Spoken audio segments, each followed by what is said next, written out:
नहीं, मैं वो राज खोल देना चाहता हूँ, ये नहीं चाहता कि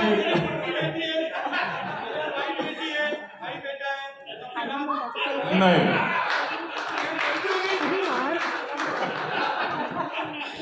बात दरअसल ऐसी है कि इस शो में आसिफ भाई ने बहुत लोगों का कल्याण किया है, जीवन किया है, तो और लोगों का भी शो चले और उनका भी कल्याण और इस भावना से मैं बता रहा हूं। राइटर एक स्टोरी लेकर आता है, आसिफ भाई सुनते हैं और कहते हैं लिखो, लिख कर लाता है, फिर सुनाता है, आसिफ भाई कहते हैं और एक बार लिखो, एक ड्राफ्ट। फिर राइटर फिर लिख कर आता है, आसिफ भाई कहते हैं और लिखो, फिर होता है दूसरा ड्राफ्ट, फिर तीसरा ड्राफ्ट, फिर चौथा ड्राफ्ट आसिफ भाई फाइनल कर देते हैं और वो खुश होते हैं राइटर, चलो हो गया। मैं भी बोलूं, थोड़ा लंबा होगा, आप एडिट कर सकते हैं। हम कॉलेज में साथ में थे, पर इस देश में दो अद्भुत लोगों का मिलन हुआ जिससे आज ये मनोरंजन का सागर आज भी हमारे बीच में बह रहा है, और वो है दो विभूतियां, हमारे शो के क्रिएटर और प्रोड्यूसर आसिफ मोदी जी और एक बेहतरीन देश के और दुनिया के कलाकार दिलीप जोशी जी का मिलन हुआ, और इन दोनों के मिलन से इस देश में बहुत ही अच्छा मनोरंजन दिया गया।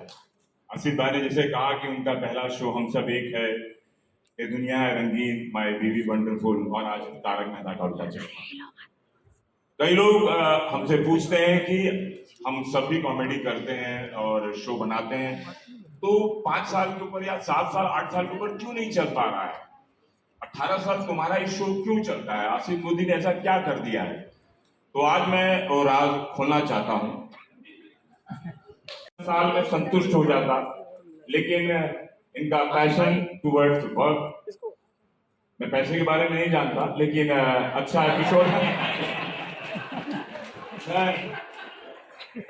बट शो को बेस्ट देने की ताकत और भूख मैंने और लोगों में नहीं देखी जितना आसिफ में देखी है। वो भूख है कि मेरा बेस्ट होना चाहिए।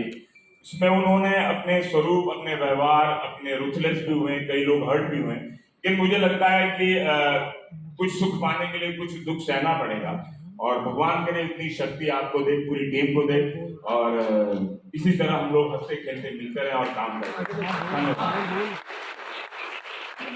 एडिट मत करना, ये बात कड़वा सत्य है, याद रखना।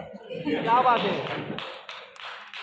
चलिए, शूटिंग प्रोडक्शन प्लान करता है कि कौन कलाकार को बुलाया जाए। रात को 2 बजे राइटर को सूझता है कुछ, और आसिफ भाई को फोन करते हैं कि आसिफ भाई हमको एक सूझा है, हम 5वां ड्राफ्ट लिखें क्या? और आसिफ भाई कहते हैं लिखो 5वां ड्राफ्ट। तो 5वां ड्राफ्ट लिख कर लाते हैं, सब कुछ ओके हो जाता है, शूटिंग शेड्यूल प्लान कर दिया जाता है। अगर 7 की शिफ्ट है, सब एक्टर पहुंच रहे हैं, डायरेक्टर, प्रोडक्शन और सारे टीम को एक साथ जूम कॉल पर आजकल बुलाया दिया जाता है, और आसिफ भाई बोलते हैं कि ये ऐसा बोलेगा, ये इतना हंसेगा, ये वहां बैठेगा और ये यहाँ करेगा। यानी 6ठे ड्राफ्ट के बाद शूटिंग होती है, और टेलीकास्ट होने के पहले इन्होंने बहुत चालाकी से, पहले एडिटिंग रूम बहुत दूर हुआ करती थी, तो ट्रैफिक के कारण वो नहीं पहुंच पाते थे, इन्होंने एडिटर को भी अपने पास में बुला लिया है, और ये घर से लीला बहन से बात करते करते करते जरा होल्ड करिए, जरा वो एक एपिसोड જોઈ લઉં છું, जरा तो तनी बच्चे फोन करो छू। तो फोन रखते हैं और फिर एडिट देखते हैं, कहते हैं कि नहीं ये जरा गड़बड़ है, इसको जरा रीशूट करना पड़ेगा। और ये सब करने के बाद 8:30 बजे सोमवार से लेकर शनिवार तक लोग देखते हैं। इतना कुछ करने की जिस प्रोड्यूसर में ताकत है वो करे, और 18 और 20 साल शो चलाए। ये आसान है जिंदगी में, अगर समझो कि सब कुछ आसान है तो सब आसान होता है, अगर डिफिकल्ट मानते हैं तो डिफिकल्ट होता है। तो हम लोग सब आसानी से लेते हैं सब कुछ, तो मुश्किल मंजिल भी आसान होता है। देखिए पहला ऐसा शो है, हिस्ट्री रह जाएगी, अपने भी बोले, हम भी बोले पहला शो है, तो यूट्यूब तक याद करेंगे। दिलीप जी आपको बात करें, हाल ही में आसिफ भाई मुझे कह रहे थे कि वो सब जो घर के सीन्स थे वो भी मिस कर रहे हैं, कि ऐसे सीन्स अभी वापस मतलब वो उनके दिमाग में है लेकिन वो स्क्रिप्ट में ला नहीं पाते हैं। तो डेफिनेटली दिशा जी ने जिस लेवल का काम किया है एज एन एक्टर तो मैं डेफिनेटली मिस करता ही हूँ, और आशा करता हूँ कि कुछ चमत्कार हो जाए और वो वापस शो में आ जाए।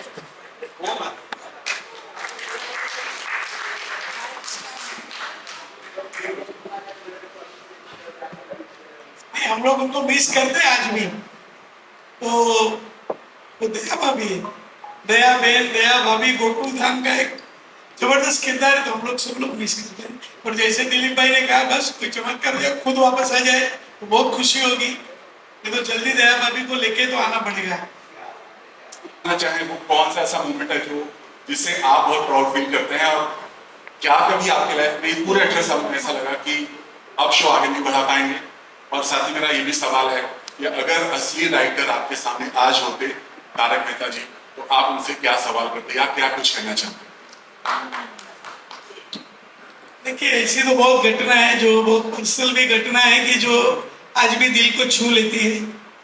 आज इसे मौके पे मैं मेरे पिताजी को बहुत मिस करता हूँ, क्योंकि 2011 में मेरे पिताजी चले गए, और जब भी वो एपिसोड देखते थे बहुत खुश होते थे। और मुझे रात को मैं लेट आता था तो मुझे कहते थे कि यार अब तो मैं बहुत हंसा, तो मुझे लगा कि बस मेरा काम वसूल हो गया। तो मेरे लिए वो सबसे बड़ी खुशी थी। आगे जो भी चल रहा है वो सब बोनस है। और दूसरी बात, तारक मेहता जी ने एक बार मुझे कहा था, उनकी कॉलम से प्रेरणा लेके हमने बनाया है, कॉलम के जैसा इसमें नहीं है बहुत कुछ। तो उन्होंने एक बार कहा, ऐसी दबी में जो उन्होंने जो सर्जन किया, दुनिया ने उम्दा चश्मा, तो जो 1972 से लिखते आ रहे थे, तो जब वो शो देखते थे तो उन्होंने मुझे एक बार बोला कि अभी मैं मेरी कॉलम भूल गया हूँ, अभी ये शो देखने लग गया हूँ, मैं इसी में अभी खो गया हूँ, अभी मेरी कॉलम कुछ समझ में नहीं आता है कि मैं तारक मेहता का उल्टा चश्मा लिख रहा हूँ कि दुनिया ने उल्टा चश्मा लिख रहा हूँ। और उनको भी मिस करता हूँ। और एक शख्स थे, वो आ नहीं पाए, महेश भाई वकील, ये राइट्स उनके पास थे, इन्होंने मुझे कुछ भी पैसे लिए बिना ये राइट्स दे दिए। ये राइट्स ही नहीं मिले होते ये शो होता नहीं था। वो सूरत में रहते, उन्होंने भी इसके ऊपर 1998 में 4 एपिसोड बनाए थे, लेकिन सूरत से मुंबई में बेच नहीं पाए शो, कोई चैनल ले नहीं पाया, और उन्होंने खुशी से मुझे राइट्स दे दिए। तो बहुत सारे दोस्त है, परिवार है, सबकी मेहनत है, और ऐसी बहुत घटना है। होता है कभी कभी ऐसा भी होता है कि अभी शो नहीं कर पाऊंगा, लेकिन पता नहीं कौन सी ऐसी ताकत मिल जाती है और शो हो जाता है। तो जादू भी लगता है, एहसास भी होता है, मेहनत भी करनी पड़ती है, सब कुछ हो जाता है। Take the last 3 questions. Basically मेरा सवाल दादा सर आपसे है, 18 साल एक सदी बीतने के बराबर है। Hello, yes sir. सर आपसे ये सवाल कि 18 साल बीतना मतलब एक सदी बीतने के बराबर होता है। इन 18 साल में कई ऐसे अप्स एंड डाउन आपने देखा, बहुत ऐसे एक्टर रहे जो शो को छोड़ दिए और बहुत ऐसे रहे कि वो इस दुनिया को अलविदा कर दिए। बट मैं आपसे जानना चाहूँगी, इन सभी के बीच में जब आपके ऊपर इतने सवाल जवाब उठते रहे हैं, तो आपने कैसे मैनेज किया और कैसे खुद को खड़ा रखा अपने पूरे कास्ट के साथ और पूरे ऑडियंस के सामने? खुद को किस तरीके से मजबूत रखा आपने? तो जब इतने लोग साथ में काम करते हैं ना, सबके विचार अलग अलग होते हैं, और मैं पॉजिटिव सोच रखता हूँ। और जो लोग आज मेरे शो में नहीं भी है, तो भी मैं उनका शुक्रिया अदा करता हूँ, क्योंकि उन्होंने जब भी हमारे शो में काम किया है तो उन्होंने कुछ दिया है ना, तो उनको भी मैं भूलूंगा नहीं। उन्होंने जो किया वो उनकी सोच है, वो सब बेबुनियाद गलत बातें हैं जिसमें मैं पढ़ना नहीं चाहता हूँ। मैं पॉजिटिव सोच रखना चाहता हूँ। मेरा फोकस एक ही है, हंसो, हंसाओ, एंजॉय करो, खुद हंसते रहो, लोगों को हंसते रहो। Thank you.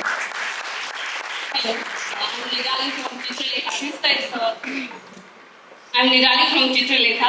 First of all, congratulations to all. And मेरा सवाल है दिलीप सर से कि एज एन एक्टर मतलब कभी कभी ऐसे होता है कि कुछ कैरेक्टर हम प्ले करते हैं, फिर हम घर जाते तो कैरेक्टर को साथ लेके नहीं जाते, बट आप जेठालाल का कैरेक्टर 18 साल से निभा रहे, हम बोल सकते हैं कि वो कैरेक्टर आपके लिए घर है। तो जेठालाल कैरेक्टर की कोई ऐसी चीजें हैं जो आप उस कैरेक्टर में हो या ना हो बट फिर भी आपके साथ रहती है? नहीं, ऐसा तो कोई ऐसी चीज नहीं है जेठालाल की जो मैं अपने साथ घर ले जाता हूँ। क्योंकि जेठालाल की बहुत सारी चीजें हैं जो सेट पे ही रहती है। उस कैरेक्टर की कोई बात जो हमेशा आपके साथ रहती है? नहीं, एक बात मैं घर ले जाता हूँ सेट से, वो है ढेर सारी खुशी और ढेर सारा जॉब सेटिस्फैक्शन। क्योंकि रोज जब हम घर से निकलते हैं और एक चैलेंज होती है कि आज हम कैसे सीन करेंगे, क्या करेंगे, सीन आते हैं हमारे पास, हम ये जैसे आसिफ भाई कोई कसर नहीं छोड़ते स्क्रिप्ट में, वैसे हम भी एज एन एक्टर हमारे पास बॉल आए तो हम भी कोई कसर नहीं छोड़ते हैं कि भाई हम इसको और कितना बेहतर कर सकते हैं। तो वो एक चैलेंज रहता है, वो एक चलता रहता है। एंड ऑफ द डे जब एक अच्छा सीन होता है तो हम सब एक्टर्स ऑफ कोर्स ये इससे के साथ सहमत होंगे कि जब घर जाते हैं तो we are all very pleased कि आज हमने कुछ बहुत अच्छा काम किया, बहुत मज़ा आया, आज का सीन बहुत अच्छा हुआ, लोगों को बहुत मज़ा आया। तो मैं समझता हूँ कि ये जॉब सेटिस्फैक्शन सबसे बड़ी बात है। आप जो काम कर रहे हैं, आपका मनपसंद काम कर रहे हैं और उसमें आपको इतनी खुशी मिल रही है, तो आई थिंक ये बहुत बड़ी बात है। Thank you. मेरे एक और सवाल है अमित भाई से, मतलब इस पूरी टीम में, पूरे घर में आप बड़े हो, यू आर सीनियर, और जहां तक मैंने ऑब्जर्व किया है कि पूरा जो शो है तारक मेहता का उल्टा चश्मा, उसका मेन रहा है यूनिटी एंड डाइवर्सिटी। तो इतने लोगों के साथ काम करना, को एक्टर्स, इतनी बड़ी टीम के साथ, आपको क्या लगता है कि सेट पे यूनिटी रखना वो कौन सा फैक्टर है जिसके साथ आप साथ मिलजुल कर काम कर पाए? कौन से गुण या फैक्टर की वजह से? देखिए, अभी 18 साल पूरे हो गए हैं और हम में से किसी को कभी ये पता ही नहीं चला कि हमारी इतनी अच्छी बॉन्डिंग कैसे होती है। मतलब आप कोई एक ही चीज़ नहीं, मतलब साथ में ही सब इम्प्रोवाइजेशन करना, साथ में खाना खाना, हंसी मजाक करना, तो बस यही है। और मेरे लिए ये सब जेंजी है, मेरे बच्चे हैं, मैं संभालता रहूँगा। In the society right now, what message and what kind of vision do you have for the society? Because personally, I would want Gokul to replicate the society that we have right now. What do you want to say? आपने बहुत अच्छा सवाल पूछा। मेरा बचपन है ना, दिलीप भाई का भी बचपन, हम लोग का बचपन चौल सिस्टम में गया है। जो मुंबई में अगर आप देखेंगे, बुलेश्वर, कालबा देवी, इवन दादर में, हम लोग चौल में रहते थे और वहाँ जो परिवार होता था ना, वो पड़ोसी होते थे। परिवारी, क्योंकि छोटे छोटे घर होते थे, जॉइंट फैमिली ऐसा कुछ था नहीं, तो वो पड़ोसी ऐसे परिवार बन जाते थे। आज भी हम ऐसे परिवार से, पड़ोसी से जुड़े हैं। जब भी मैं 6-7 साल का था, आज भी उनके साथ हम लोग जुड़े हुए हैं। तो जब पड़ोसियों के साथ रहते हैं तो आपको बहुत कुछ चीजें लेट गो करनी पड़ती है। आप एक कम्युनिटी लिविंग करते हैं, साथ में रहते हैं, तो कम्युनिटी लिविंग बहुत बड़ी चीज है। और आज मैं समझता हूँ हमारे भारत देश के लिए ये होना बहुत जरूरी है। आज हम लोग किसको भी मिलते हैं, भाई तू कौन से धर्म का है, तेरी जाति कौन सी है, तू कौन से समाज का है, क्या भाषा, हम लोग पहले वही पूछते हैं। तो मैं हमेशा कहता हूँ कि अगर हम लोग ये बोले कि मैं हिंदुस्तानी हूँ, तो ये प्रॉब्लम सॉल्व हो जाएगा और सब लोग मिलकर रहेंगे। कम्युनिटी लिविंग में अगर हम लोग उत्सव मनाते हैं तो अच्छा लगता है। अगर आप पड़ोसी के साथ थोड़ा प्यार से बात करते हैं, हंस के बात करते हैं, तो पड़ोसी को अच्छा लगता है। पड़ोसियों की गलती कभी आप माफ कर दो, ऐसे जेठालाल अय्यर भाई की बहुत गलतियां माफ कर दे, तो ऐसे प्यार से जीना चाहिए। आज की सोसाइटी में अड़ोस पड़ोस में कौन रहता है, कोई पूछता नहीं है। इवन आप वॉचमैन को भी हंस के बात नहीं करते हो, तो हमको एक ग्रेटिट्यूड रखना चाहिए वॉचमैन, लिफ्टमैन के लिए कि कितने लोग हमारे साथ हमारी सेवा करते हैं। तो पड़ोसी हमारा पहला परिवार है और पड़ोसी ये सब कुछ है। तो ये सक्सेसफुल हुआ है। बहुत सारी कॉलोनी ऐसी बनी। ये एक तो जो लोगों ने हमारे से प्रेरणा लेके कि हम लोग ऐसी कॉलोनी बनाते हैं, लोग सक्सेसफुल भी हुए। राजकोट में ऐसे कुछ कॉलोनी मुझे फोन करती है। तो ऐसे हमको सबको रहना चाहिए, मिलजुल के कैसे रह सकते हैं। अगर वाद विवाद हो, थोड़े बहुत डिफरेंस ऑफ ओपिनियन हो, फिर भी हम लोग आर्ग्यूमेंट में न जाए और मिलके कैसे रह सकते हैं, ये हमको सबको सोचने की जरूरत है। How women empowerment concept in a way, and that is long due. So firstly, thank you for that. Yeah. So continuing to the same topic, I really wanted to understand that when you said that, right, on screen. Yes. But I wanted to know your perspective. That what made you feel कि ये बोलना जरूरी था? I am a very girl's girl, very woman's woman, and I'm a very strong feminist who I do believe in a lot of women empowerment, and I do believe कि चलना है तो एक साथ चलना है. I don't have that thing in me कि insecure होना किसी के लिए.